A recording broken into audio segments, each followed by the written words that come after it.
In your browser, head over to Node.js.org, and as you browse down, you see the download buttons for Node.js for your specific platform. In this case, it shows the download buttons for macOS. So click on the current version of Node.js.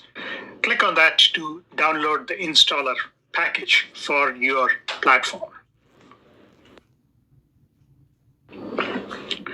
Once you get hold of the installer package, double-click on it to start installing Node.js.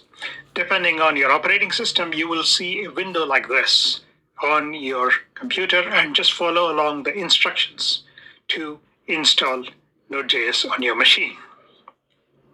You may need administrator privileges to install Node.js on your machine. So make sure that you are logged into an administrator account and install Node.js to be accessible by all users that are logged in on the computer. And once the installation is complete, let's go ahead and verify that Node.js has been installed correctly.